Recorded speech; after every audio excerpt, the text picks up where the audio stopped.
Hello, Namaste, Adab.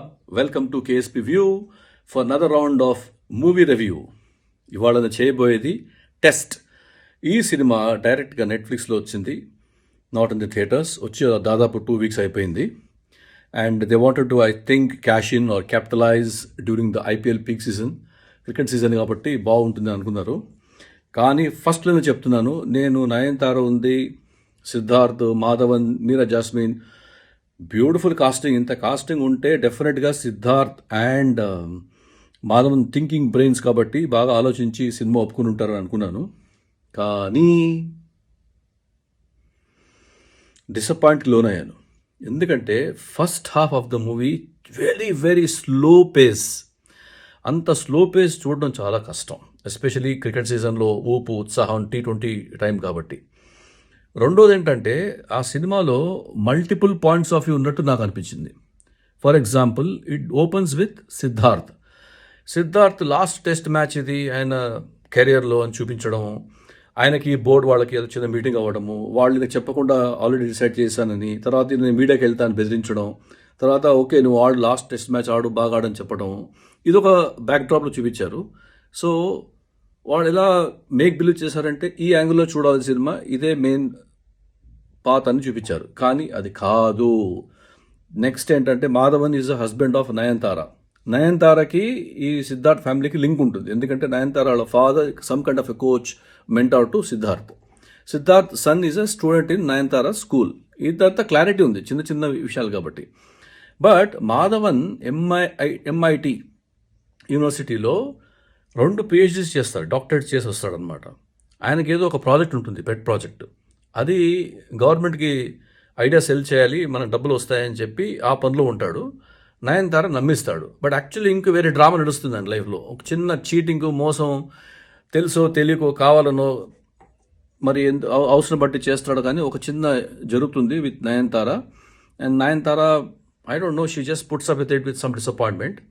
మూడోది ఏంటంటే Nayanthara ఆస్పెక్ట్లో, so ఏ యాంగిల్లో చూడాలో మనకు తెలియట్లేదు.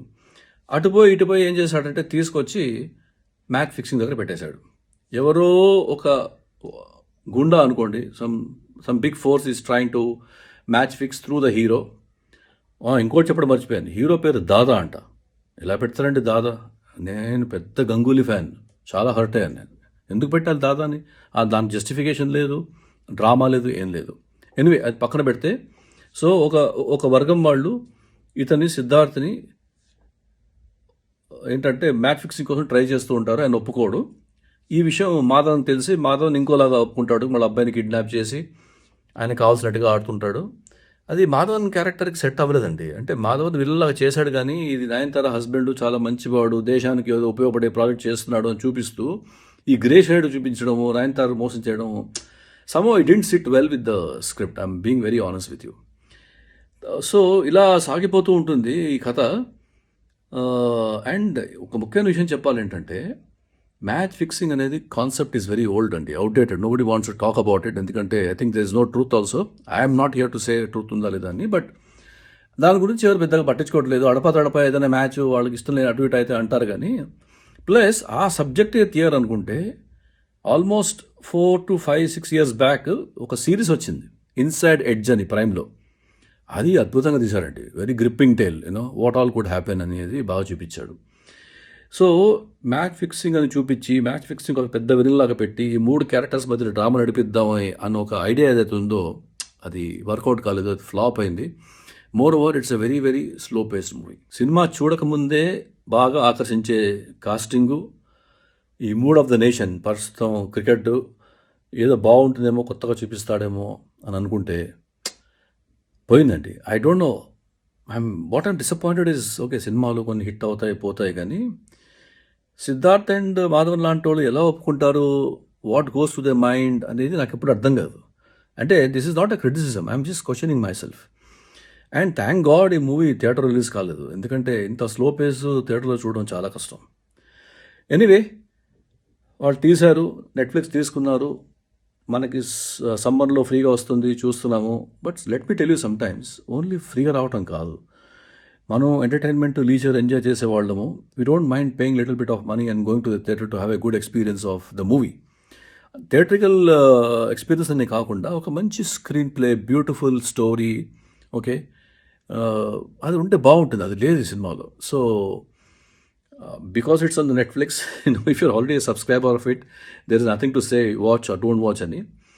But all I can say is the second half is more tight, more probably speed ఎక్కువ ఉంది. మీరు ఫస్ట్ హాఫ్ చూడగలిగితే, if you are passing through first half, you may find it slightly better, but not to cricket fans like me, not to people like me who think Siddharth and Madhavan are very intelligent actors అనుకున్నాను. They are still intelligent, no doubt, but ఈ cinema మాత్రం నాకు నచ్చలేదు. Sorry about it. So please watch my page KSP view. Like చేయండి, share చేయండి, subscribe చేయండి. It will encourage me to watch more movies and give the review. Until then, until I review the next movie, all of you take care of heat, be inside, enjoy movies, enjoy shows. Until I see you next day, KSP signing off. Bye bye.